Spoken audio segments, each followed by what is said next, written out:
Hello my YouTube family. Episode के start में हम देखते हैं कि ये भी अपने पुराने फ्रेंड से मिलने के लिए एक और सिटी जाता है।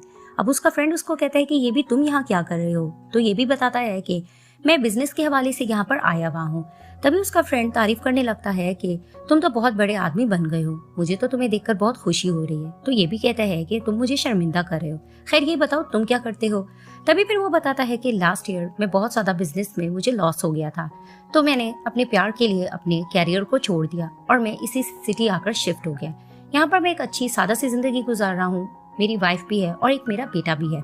तो वो जैसी फोटो दिखाता है ये भी देखकर कहता है वाओ, टाइम कितनी तेजी से गुजर रहा है। तभी फिर ये भी बातों बातों में इससे पूछता है क्या तुम्हारी सुनान से मुलाकात हुई थी।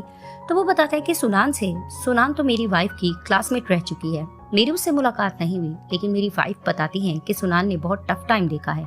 तभी वो ये भी बताता है कि सुनान के जो फादर थे वो एक अच्छे आदमी नहीं थे, वो गलत कामों में उनका बहुत ज्यादा हाथ था और वो पैसा बहुत ज्यादा खर्च करते थे।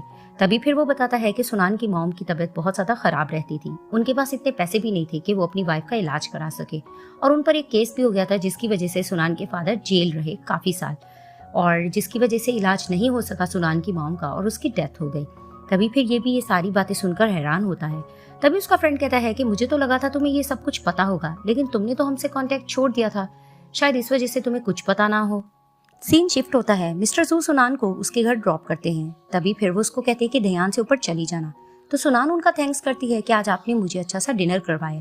तभी वो उसको कहते हैं कि ऐसा मत करो, मैं तो तुम्हें सही से प्रोटेक्ट भी नहीं कर पाया। तभी सुनान कहती है कि आज मेरा बुरा दिन था। तभी फिर वो उसको कहते हैं ऐसी बातें मत करो, जाके ऊपर रेस्ट करो। तो जैसे वो अंदर घर एंटर करती है तो जिया उसे कहती है तुम आ गई, इतना तुमने टाइम लगाया। तभी वो उसको पानी देती है और अचानक से उसके चीक्स देखती है कि वो रेड हो रहे हैं। तो कहती ये क्या, तुम्हें किसने इतनी जोर से थप्पड़ मारा है। तभी फिर सुनान कहती कि आज मेरा बहुत गंदा दिन था। तभी फिर वो उसको वही पेपर भी देती है जिसमें यही लिखा होता है कि मेरी तरफ से ऑर्डर, इसको जोर से थप्पड़ लगाओ। तभी फिर जिया परेशान होकर कहती है ये आखिर इतना गंदा काम किसने किया है, कहीं इन सबके पीछे ये भी तो नहीं। तो सुनान कहती कि हरगिज नहीं, तो ऐसा नहीं कर सकता। तो जिया कहती है अगर उसने ये सब कुछ किया है तो मैं तो उसको सबक सिखा के रहूंगी। अब ये भी कार में वो सारी बातें सोच रहा होता है जो उसके फ्रेंड ने उसको सुनान के मुतालिक बताई होती हैं। तभी दिखाते हैं कि वो सुनान की कंपनी के नीचे पहुंचता है तो वहां पर ही जिया सुनान से यही डिस्कस करती है कि ये भी इतना बुरा कैसे हो सकता है, मैं इसको छोड़ूंगी नहीं।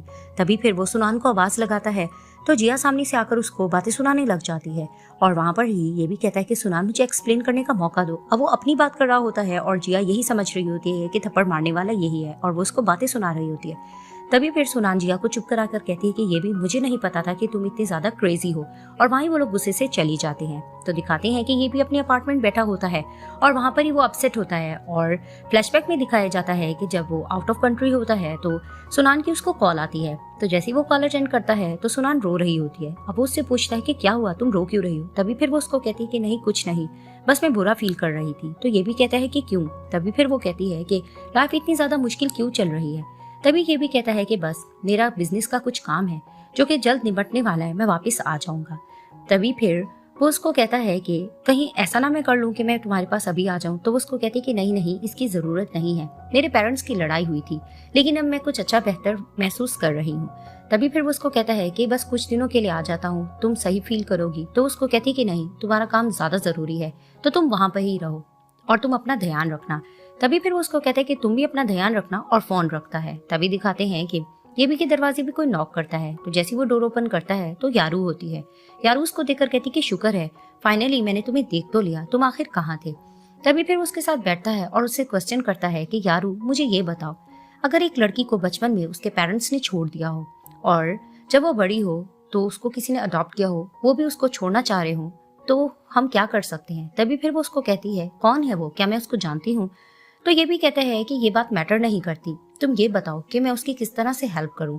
तभी फिर वो कहती है कि आखिर वो तुम्हारी लगती क्या है। तो ये भी कहता है कि बस वो जो भी है उसने मेरी जान बचाई थी। अब जियांग मिस्टर जू को यही सब कुछ बता रही होती है कि कंपनी ने इस मंथ बहुत ही अच्छा प्रोग्रेस किया है। तो मिस्टर जू उसकी बहुत ज्यादा तारीफ करते हैं और उसको कहते हैं कि ऐसी वर्क कंटिन्यू करना। तो जियांग कहती है कि इसका मतलब ये है कि तुम्हें मेरी जरूरत है। तभी वो कहते हैं कि तुम गलत कह रही हो, मुझे तुम्हारी जरूरत नहीं बल्कि इस कंपनी को तुम्हारी जरूरत है। तभी वो कहती है लेकिन मैं तो तुम्हें कंपनी से बढ़कर समझती हूँ, मैं तो तुम्हें अपना समझती हूँ और बहुत ज्यादा इंपॉर्टेंट समझती हूँ, और तुम क्या वो हमारे पुराने दिन भूल गए हो, मैं उसको बहुत मिस करती हूँ। तभी फिर वो उसको कहता है कि बेशक हमने पुराने दिन गुजारे थे लेकिन अब हम दोनों एक दूसरे के कॉलीग्स हैं।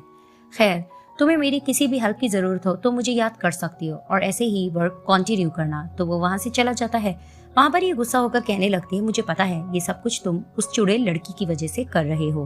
तो दिखाते हैं कि ये भी बैठकर ऑर्फनेजेस की डिटेल्स ले रहा होता है और वो सारी यही चीज जब देख रहा होता है तो वहां ही उसका मैनेजर आता है और वो उससे बातें करने लग जाता है। वो भी कंपनी से रेलिवेंट उसको न्यूज़ दे रहा होता है, लेकिन ये भी का ध्यान कहीं और ही होता है। वो ये सारी ऑर्फनेजेस की डिटेल्स ले रहा होता है और देखते ही देखते उसको एक डिटेल मिल जाती है जिसको देखकर वो थोड़ा चौंकता है और यहाँ पर ये पार्ट एंड हो जाता है।